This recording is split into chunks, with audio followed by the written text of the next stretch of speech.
torno que se opõe a defende a monarquia e a eleição divina. Então, ele vai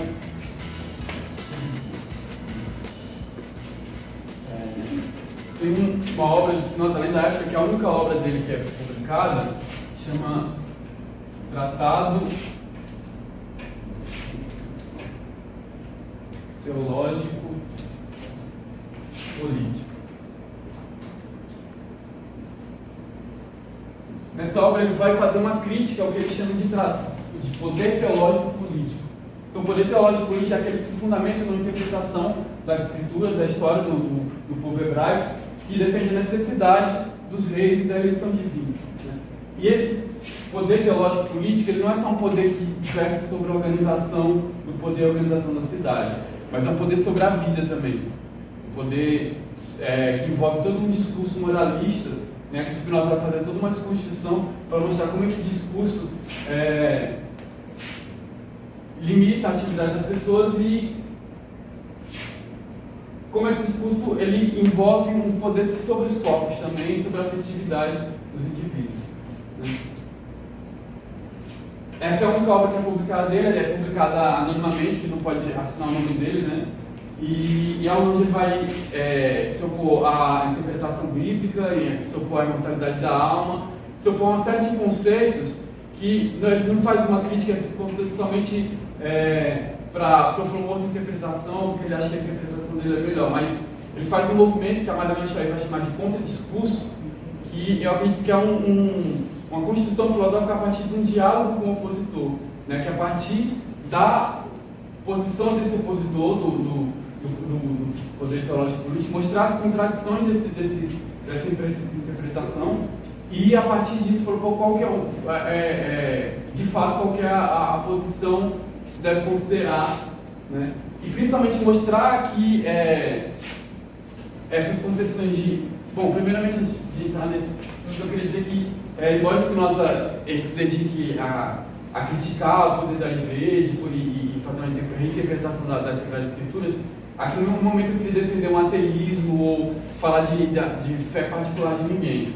Acho que a questão que o Spinoza indica, que eu queria centrar muito nisso, é de pensar que quando se trata de falar de política, de organização do poder coletivo, e principalmente de liberdade coletiva e liberdade individual, é preciso fazer uma separação entre aquilo que é da fé particular e aquilo que é da organização política, da ordem da organização política. Né? Então, quando o Spinoza se opõe a uma visão de mundo judaico-cristã, né? Ele não está desconsiderando a importância da religião, a importância de Deus. Na verdade, na obra ética que ele faz, a primeira parte é toda sobre Deus e o tratado teológico político na verdade, um esforço de mostrar que a Bíblia ela tem uma utilidade muito particular. Ela foi escrita por homens particulares de uma época particular e ela fala sobre questões de ordem prática da vida. Né? Os profetas eles não tinham uma compreensão elevada de Deus, ou pelo menos eles não eram respeitados por essa compreensão elevada de Deus, mas porque eles tinham ensinamentos práticos para a vida. Então, quando o Spinoza critica essa interpretação, acho que o objetivo é mostrar que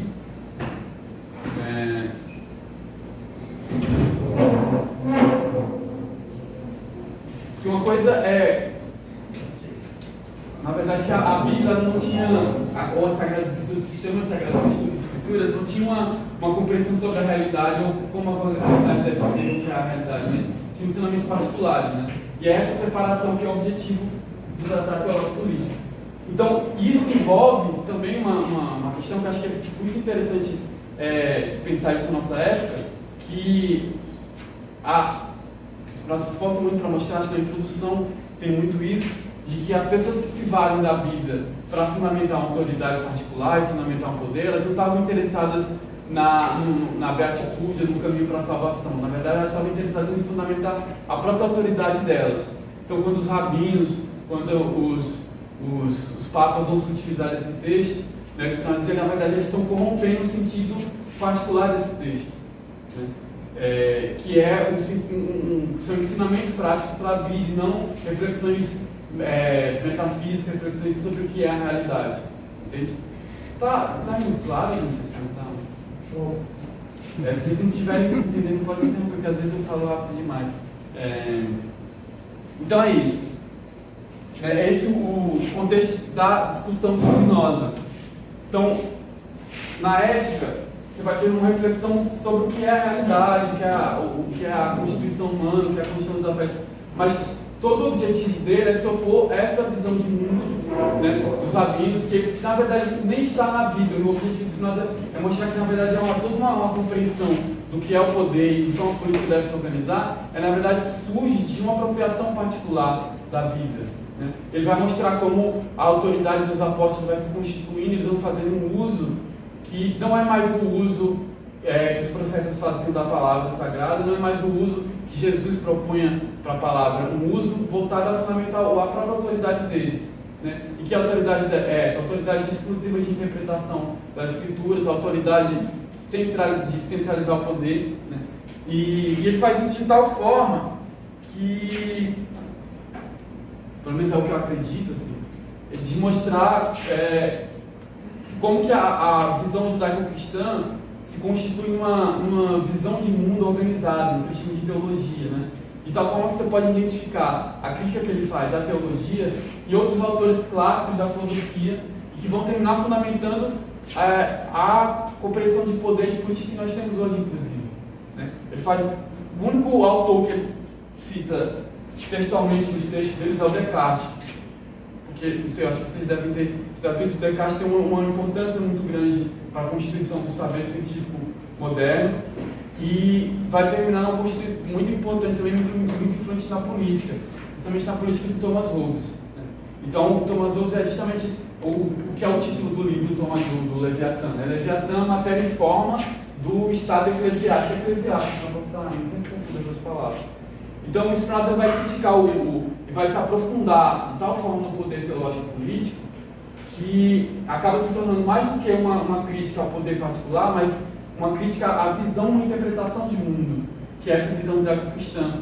De forma que você pode, fazer um paralelo, pelo menos eu tento fazer isso, uma identificação de como a interpretação cristã, judaico-cristã, do poder, da afetividade, vai se manifestar em outras filosofias, inclusive filosofias que se dirigem contra o poder da igreja, que é o caso do Hobbes, do Leibniz, diversos autores. É possível você fazer um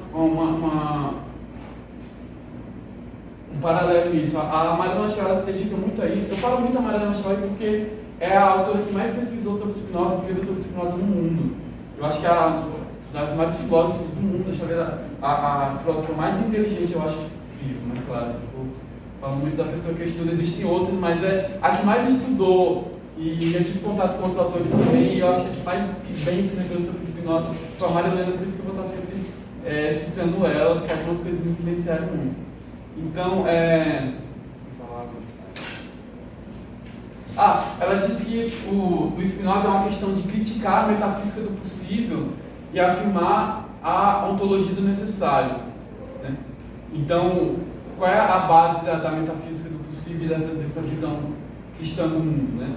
Deus, né, apartado da realidade, né, criou o mundo, né, criou, no caso de Descartes, criou a substância pensante, a substância corpórea, e por uma vontade livre dele, ele criou o mundo e criou os homens à sua imagem e semelhança, também dotados de liberdade e de livre-arbítrio.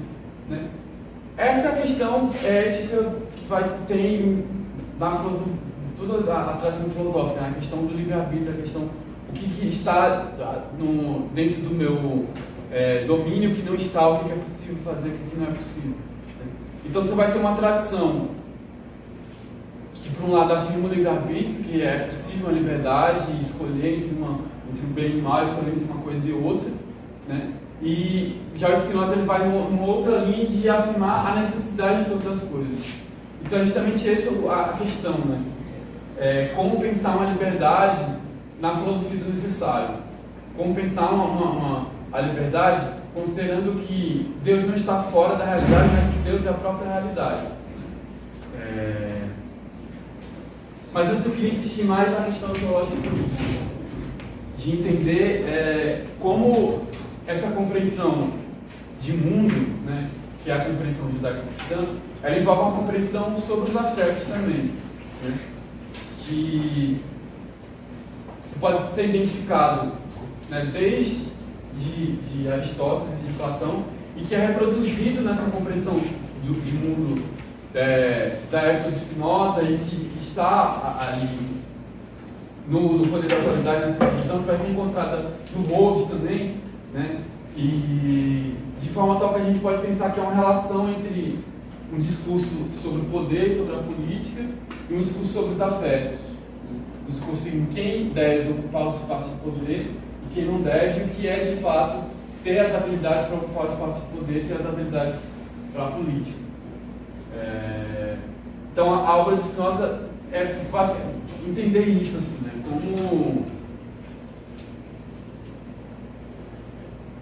existe toda uma compreensão, né, imediata, como isso está enraizado, se constrói preconceitos a partir dessa compreensão judaico-cristã, que vai, não só judaico-cristã, né, mas assim, todos os textos vai se realizar e se efetivar nisso que Spinoza chama de poder teológico e político, né? Alguém tem alguma dúvida, alguma questão? Deixa eu ver aqui, só se estou falando rapidinho demais para mim.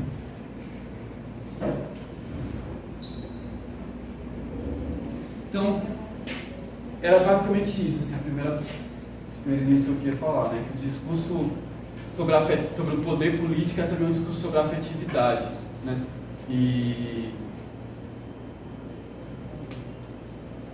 não porque as pessoas, nós insistimos em alguns passos também, não porque as pessoas que estão no poder têm uma compreensão do que é a afetividade e elas fazem isso intencionalmente, ou que elas têm uma compreensão do que a afetividade deve ser, mas porque também as pessoas que estão no poder, de alguma forma, estão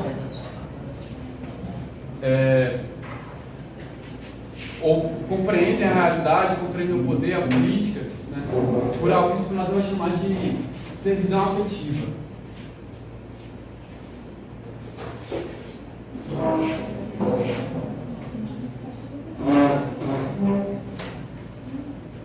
Então, quando o Spinoza fala dos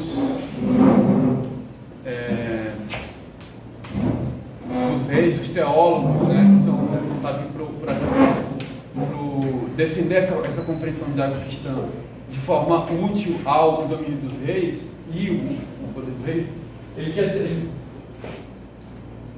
coloca todas as pessoas, não só os reis, enfim, os teólogos e os servos, e vai né, pensar a prática dessas pessoas, a compreensão das pessoas a partir da servidão afetiva, né? E o que é a servidão afetiva para Spinoza? Que é a submissão à força dos afetos.